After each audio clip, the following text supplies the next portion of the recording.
Hello दोस्तों, स्वागत है आप सभी का हमारे इस यूट्यूब प्लेटफॉर्म पर जिसका नाम है विशेष ज्ञान एडुयान। और आप सभी को मकर संक्रांति की हार्दिक शुभकामनाएं। भारत में जितने भी आपके अन्य के त्यौहार हैं, अलग अलग नामों से जो जाने जा रहे हैं, पोंगल, बिहू, इन सभी त्यौहार की आप सभी भारतवासियों को हार्दिक शुभकामनाएं। और इस उम्मीद के साथ कि हमारा भारत ऐसे ही समृद्ध होता रहेगा और हमारे किसान ऐसे ही फले फूले, हम लोग आज के टॉपिक को शुरू करेंगे दोस्तों। सबसे पहले तो देखिए, आपको एक चीज़ बताना चाहूँगा कि कोई भी जो ऑर्गेनाइजेशन है वो एक टीम वर्क से चलता है। और अभी जो है एक न्यूज़ जो आई अपॉइंटमेंट को लेकर के, नियुक्ति को लेकर के, कि आपके डॉक्टर एस सोमानाथ जो है ये इसरो के नए चेयरमैन बने हैं। और इन्होंने जो स्थान लिया दोस्तों, तो वो देखिए, one of the great scientist आपके जो है डॉक्टर के शिवन, जो अभी इसरो के आपके चेयरमैन रह चुके हैं और आज 14 जनवरी 2022 को ये अपना पदभार समाप्त कर रहे हैं। और आज से आपके इसरो के नए चेयरमैन आपके हैं डॉक्टर एस सोमानाथ। तो ये आप देखिएगा कि इसरो जैसी ऑर्गेनाइजेशन जो आपकी बहुत लेट बनी है बाकी देशों के मुकाबले, उन्होंने काफ़ी कम समय में ऐसे ऐसे कीर्तिमान रचे हैं दोस्तों, जिसका कोई सानी नहीं है। पूरी दुनिया के जो ऑर्गेनाइजेशन है, नासा, जाक्सा, ईएसए, सभी इसकी मुरीद हैं। और सभी जो है इसरो को सलाम करते हैं उसके चीज़ों के लिए। और इसके पीछे जो योगदान है, ऐसे ही हमारे अनसंग हीरोज़ का, जो मीडिया और लाइमलाइट में तो उतने नहीं आते, बट ये अपना काम बिल्कुल सादगी से और बिल्कुल चुपचाप करते हुए निकल जाते हैं। ऐसे ही हमारे एक और आप साइंटिस्ट का नाम अवश्य जानते होंगे, डॉक्टर एपीजे अब्दुल कलाम, जिनको राष्ट्रपति बनने से पहले शायद ही भारत में कोई जानता होगा। खास तौर पे जन सामान्य की बात कर रहा हूँ, तो शायद ही कोई जानता होगा उनको जन सामान्य में, लेकिन जब वो राष्ट्रपति बने तो उनकी सादगी, उनकी उत्कृष्टता सभी को भाई थी। तो देखते हैं कि ये क्या है पूरा आपका न्यूज़। तो डॉक्टर एस सोमनाथ जो है आपके नए चेयरमैन बने हैं इसरो के, इंडियन स्पेस रिसर्च ऑर्गेनाइजेशन के। और इन्होंने सक्सीड किया है आपके डॉक्टर के सिवन को, जिनका जो पदभार है आपका 14 जनवरी को समाप्त हो रहा है। अब सिवन की बात करें तो इनका जो टेन्योर है ये आपका अब लगभग 2019 में ही समाप्त हो रहा था दोस्तों, लेकिन इनके उत्कृष्ट नेतृत्व क्षमता के कारण इनको जो है 1 साल का और जो है एक्सटेंशन दिया गया था। खास तौर पे इन्होंने जिस तरह से अपनी लीडरशिप दिखाई थी, जिस तरह से बोल्ड आप डिसीजंस लिए थे, तो इसको लेकर के बिल्कुल आप कह सकते हैं हम सभी भारतवासियों का जो सीना है वो गर्व से चौड़ा हो गया था। तो सरकार ने फिलहाल इनको 1 साल का एक्सटेंशन दिया था 2019 के बाद। और फिर इनको जो फाइनली जो है 1 साल का और एक्सटेंशन दिया गया और अभी ये फाइनली अपना पदभार समाप्त कर रहे हैं। एस सोमनाथ जो अभी नए चेयरमैन बने हैं, वो अभी करेंटली बात करें तो इससे पहले वो वर्क कर रहे थे आपका VSSC, Vikram Sarabhai space centre के बारे में। और विक्रम साराभाई वही हैं दोस्तों जिनको भारतीय स्पेस का, यानी भारतीय अंतरिक्ष प्रोग्राम का जनक कह सकते हो, father of Indian space programme. इन्हीं के प्रयास से जो है तुम्बा में आपका वो सारे सेटअप्स हुए थे। और उन्हीं के कारण फाइनली आज हम लोग इस मुकाम तक पहुंच चुके हैं।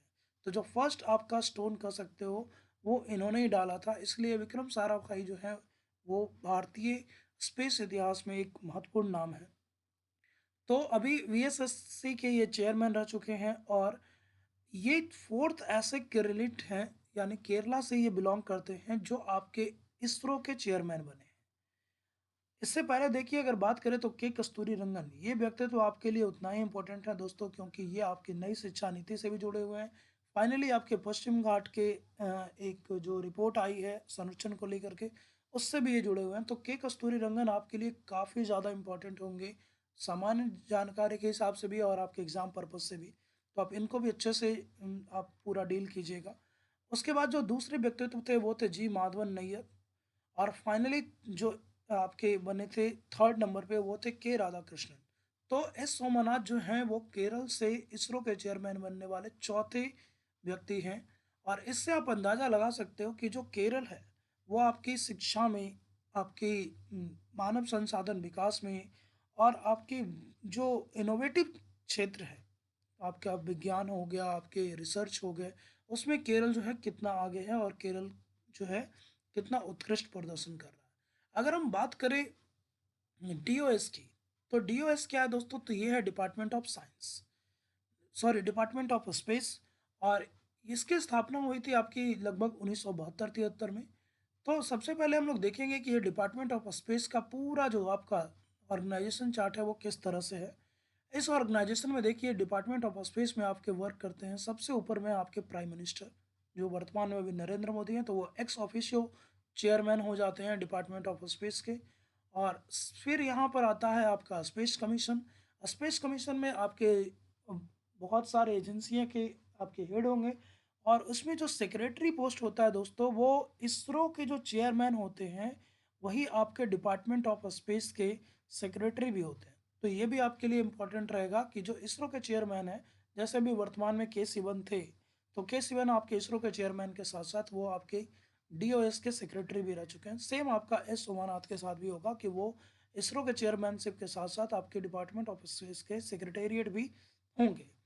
अब बात करें डिपार्टमेंट ऑफ स्पेस में, तो कई सारे ऑर्गेनाइजेशन है जिसमें आप देख सकते हो कि एक तो आपका नया नया आपका इसमें यूनिट जुड़ा है दोस्तों, ये है आपका इन स्पेस। ये आपके करंट के हिसाब से काफ़ी इंपॉर्टेंट है, क्योंकि ये इन स्पेस इसरो की एक नई कह सकते हो पहल है, जो आपका अ, खास तौर पे कॉमर्शियली आपके स्पेस को स्पेस प्रोग्राम को डील करेगा, और काफ़ी कह सकते हो इनोवेटिव वे में डील करेगा। एंट्रिक्स को आप लोग पहले से भी जानते होंगे कि ये आपकी बहुत बार न्यूज़ में भी रहता है, और एग्ज़ाम पर्पज से भी इम्पोर्टेंट है कि जो एंट्रिक्स थी वो आपकी इसरो की वाणिज्यिक इकाई थी। यानी किसी भी देश को अगर सेटेलाइट आपका इसरो के थ्रू लॉन्च करवाना था, तो ये सारा जो कार्यभार है वो एंट्रिक्स देखता था। अभी के टाइम में यहाँ पर ऐसी एक और आपकी यूनिट आ गई जिसको बोलते हैं NSIL, new space India limited. तो ये भी आपका अभी एंट्रिक्स के साथ समानांतर रूप से वर्क करेगा। यहाँ पर आपकी एक इसरो की काउंसिल भी होती है, जहाँ पर इसरो के जो डिफरेंट आपके यूनिट देख सकते हो, Vikram Sarabhai space research centre जो हो गया स्पेस सेंटर, फिर आपका लिक्विड प्रपल्सन स्पेस सेंटर हो गया, सतीश धवन स्पेस सेंटर हो गए। इसी ढंग से जो आपका बहुत सारे जो यूनिट हैं, जिसके आपके फुल फॉर्म आप नीचे देख सकते हो दिए हुए हैं, तो इन सभी के मेंबर्स और चेयरमैन जो होते हैं यहाँ पर इसरो काउंसिल के मेंबर होते हैं यहाँ पे। इसके साथ-साथ इसरो में कई तरह के आपके देख सकते हो कि यूनिट्स होती हैं, जैसे एक देख लो फिजिकल रिसर्च लैबोरेटरी है, फिर आपका एटमॉस्फेरिक रिसर्च लैबोरेटरी है, उसके बाद आपके स्पेस एप्लीकेशंस सेंटर है, फिर यहाँ पर देखिए तो सेमीकंडक्टर लैबोरेटरी है, और फिर आपका आईआईटी टाइप से आप कह सकते हो कि Indian institute of space science and technology है। तो ये उसके वेरियस आपकी यूनिट है, और उसका पूरा आप एक ऑर्गेनाइजेशन डिटेल देख सकते हो।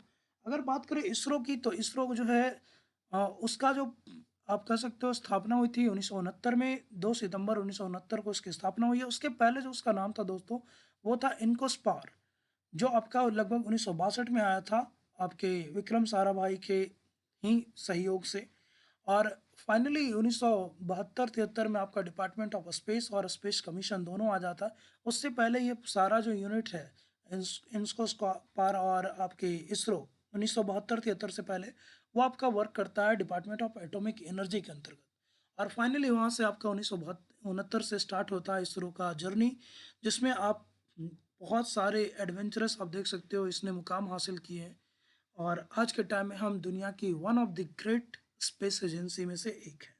तो ऐसी जो एजेंसियां हैं, ना सिर्फ हमारे देश को सुविधाएं प्रदान करती है, ऐसी जो एजेंसियां हैं ये हमारे देश के लिए एक प्राउड मोमेंट का भी काम करती है, खास तौर पे जब ये कुछ आउटस्टैंडिंग वर्क कर जाती है।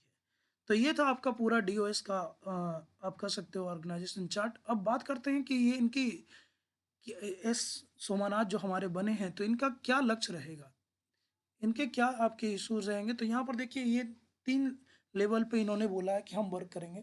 एक तो न्यू डायमेंशन पे वर्क करेंगे। न्यू डायमेंशन में क्या है, तो अभी इंडिया देखिए 2030 में अपना स्पेस स्टेशन बनाने जा रहा है। अभी आपको पता होगा कि इंटरनेशनल स्पेस स्टेशन भी है, चाइना ने भी अपना स्पेस स्टेशन बना दिया। तो अभी भारत भी जो है 2030 तक अपना स्पेस स्टेशन बनाने की योजना बना रहा है, तो उस पे हम इन लोग को वर्क करना होगा। फिर एक्सोप्लैनेटरी मिशन जो है आपके दूसरे ग्रहों पे, खास तौर पे आपके वीनस पे, उसको लेकर के ये एस सोमानाथ काफ़ी ज़्यादा एक्टिव रोल प्ले करेंगे। और स्पेस ऑब्जर्वेटरी जो हमारी है जैसे एस्ट्रोसैट वगैरह है, तो इसको हम लोग काफ़ी ज़्यादा एनहेंस करने का काम करेंगे। एक तो ये इनका था। दूसरा इनके जो मेन ऑब्जेक्टिव रहेगा वो है आपका कॉमर्शियली इसरो को जायंट लेवल पे पहुँचाना।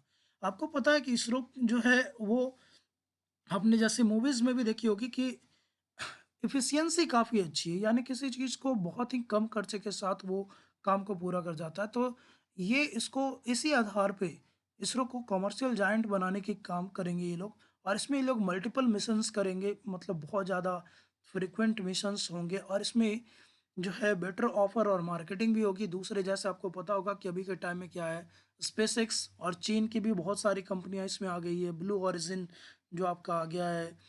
फिर आपके वर्जिन गैलेक्टिक भी काफ़ी हद तक इस नए क्षेत्र में एंटर कर चुकी है। तो इसके कारण जो है हम लोग बेटर ऑफर और मार्केटिंग पे काम करेंगे। टेक ट्रांसफ़र, अभी जो है इसरो सैटेलाइट लॉन्चिंग का काम से थोड़ा थोड़ा अपने आप को दूर कर रही है ताकि वो नई चीज़ों पे काम कर सके। तो इसलिए वो क्या करेगी कि जो स्टार्टअप हैं, जो आपके प्राइवेट कंपनियां हैं, जो इसमें इन्वेस्ट करना चाहती है और इसमें आपका इंटरेस्ट दिखाती है, तो उसको ये लोग टेक ट्रांसफ़र करेंगे और उससे भी ये लोग क्या है, अच्छी खासी कमाई कर लेंगे। और जो इंडियन आपके स्टार्टअप्स हैं जैसे पिक्सेल्स वगैरह हो गया, अग्निकूल हो गया, तो इनको ये क्या करेंगे, एक हेल्प कर सकते हो, मेंटरिंग का काम करेंगे, हेल्प करेंगे, और उधर से भी ये लोग जो है अच्छी खासी कमाई करेंगे। इसके साथ-साथ इनका जो ऑब्जेक्टिव रहेगा, फाइनल ऑब्जेक्टिव, और वो ये है कि इसरो को इनोवेटिव बनाना और उन्नत बनाना, बेटर बनाना और बेहतर बनाना। इसको जो है स्पेस के फील्ड में सुपीरियॉरिटी हासिल करना, और इतनी सुपीरियॉरिटी कि हमारे जो पड़ोसी हैं, वो कम से कम हमारे ऊपर बुरी निगाह ना डाल सकें। कुछ इस लेवल पे हम लोग को वर्क करना है। और फाइनली हम लोग को नेशनल प्राइड ऑर्गेनाइजेशन जो ये बना हुआ है कि हमारे राष्ट्र का गौरव के रूप में डीआरडीओ और इसरो वर्क कर रहा है, इसको और बेहतर रूप में ले जाना है। ये उनके 3 रहेंगे। अगर बात करें इस समारोह की थोड़ा-सा पर्सनल लाइफ़ की, कि किस तरह से ये हमारे यहाँ तक पहुँचे हैं, तो देखिए ये आपके एक समान परिवार से थे, केरला से। इन्होंने जो स्कूलिंग की थी, ये आपके मलयालम लैंग्वेज से की थी। इनके फादर हिंदी टीचर थे दोस्तों, लेकिन फिर भी इन्होंने अपने बच्चे को यानी एस सोमनाथ को इंग्लिश और मलयालम में बहुत सारे साइंस बुक जो है वो इनकरेज किया था पढ़ने के लिए, और इनका शुरुआत से लगाव इस क्षेत्र में रहा था। हालाँकि इन्होंने मैकेनिकल इंजीनियरिंग की थी, लेकिन उनका जो डीप इंटरेस्ट, मैं पहले ही बोला कि उनका इंटरेस्ट शुरुआत से इस क्षेत्र में रहा है, तो उन्होंने अपने कॉलेज फैकल्टी को भी इसमें रिक्वेस्ट किया था कि वो इनको प्रोपल्सन प्रोग्राम पढ़ाएँ। और आपको जान के हैरानी होगी दोस्तों कि भारत के गुरु ऐसे हैं कि सिलेबस में आपका प्रोपल्सन प्रोग्राम नहीं था इनके। फिर भी इनके और इनके जो और 9-10 साथी थे जिनको इन क्षेत्र में इंटरेस्ट था, तो उनको वो लोग जो है एडिशनली, आप सोच सकते हो कि बीटेक लेवल पे एडिशनली एक ऐसा सब्जेक्ट पढ़ाना जो आपके सिलेबस से कोई रिलेवेंट नहीं करता। तो हैट्स ऑफ टू ऐसे फैकल्टी को भी, जिन्होंने इनके इंटरेस्ट को सिर्फ देखते हुए इनको जो है एक अलग से प्रोपल्सन मैकेनिज्म का प्रोग्राम पढ़ाया था और पूरी सिलेबस पढ़ा दी थी। और इस तरह से ये जो है एस समानात फाइनली अपने कॉलेज के फाइनल ईयर में जो है इसरो को ज्वाइन करते हैं। जब ये ज्वाइन करते हैं दोस्तों, तो ये वीएसएससी में ही आपके ये देख लो, रॉकेट डेवलपमेंट में ये एज ए टीम लीडर के रूप में काम करते हैं, और उसके बाद ये पीएसएलवी पे हमारा जो पोलर सेटेलाइट लॉन्च व्हीकल है, जो आपका इसरो का पावर हाउस भी कहा जाता है, तो उसके इंटीग्रेशन पे इनको वर्क मिला। वहाँ से धीरे-धीरे इनका जो है रैंक हाई हुआ, और रैंक हाई होने के बाद फाइनली ये जो भारत का सबसे भारी आपका ये सैटेलाइट लॉन्च व्हीकल है, जीएसएलवी मार्क 3, इस पे इन्होंने काम किया as a deputy project director, और इन्होंने वहाँ पर डिज़ाइन और इंटीग्रेशन को पूरी अच्छी तरह से सँभाला था। और इस तरह से ये जो है 2010 से लेकर 14 तक जीएसएलवी पे काम किया इन्होंने। उसके बाद आप देख लीजिए तो यहाँ पर आपका launch vehicle, propulsion stage, design structure, इन सभी में भी इनका काफ़ी अहम रोल रहा है।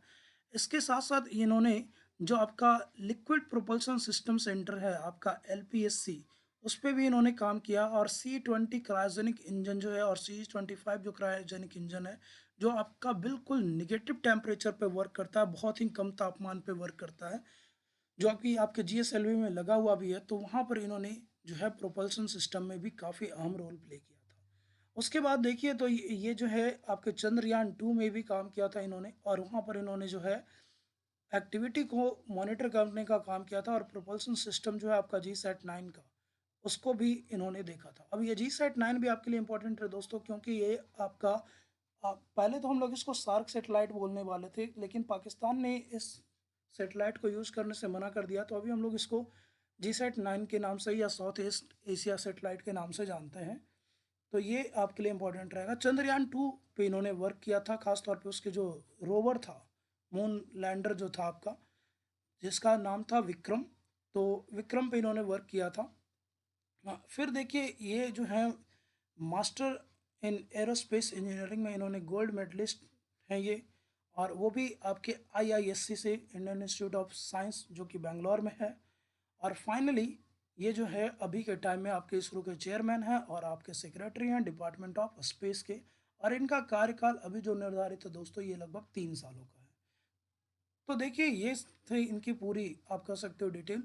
अब एक बुक है दोस्तों, रेडी ऑफ फायर, वहाँ पर इनके बारे में कुछ कहानियाँ बताई गई है कि जब ये 1994 में ऐसा कुछ एक लॉन्चिंग होने वाला था जो कि बिल्कुल फाइनल काउंटडाउन में था, और वहाँ पर ऐसा कुछ तकनीकी खराबी आई थी। उस तकनीकी खराबी को इन्होंने बिल्कुल इस अंदाज में ठीक किया था दोस्तों कि बिल्कुल वो उस समय के जो आपके हेड थे, आपके नंबी नारायण, उन्होंने इस चीज़ को अपने बुक में मेंशन किया कि अगर ये नहीं होते तो शायद वो मिशन जो है उस समय का वो बिल्कुल फेल हो चुका होता। तो आप अगर साइंस में इंटरेस्ट रखते हो और ख़ास तौर पे अपने इसरो के बारे में और चीज़ें जानना चाहते हो और इंटरेस्ट रखते हो, तो ये कुछ बुक्स हैं दोस्तों जिसके बारे में मैंने यहाँ दिया है, आप इनको प्रेफर कर सकते हो और पढ़ सकते हो। फिलहाल उम्मीद करते हैं आपको ये पॉइंट पसंद आया होगा, और आपके एग्ज़ाम पर्पज़ से भी इम्पोर्टेंट है। अगर आपको पसंद आया तो लाइक शेयर सब्सक्राइब करें, दोस्तों के साथ शेयर करें, इसको ज़्यादा से ज़्यादा लोगों तक फैलाएं। और उम्मीद करते हैं आप त्यौहार में खुश होंगे, अच्छे होंगे, खुशहाल होंगे। जय हिंद।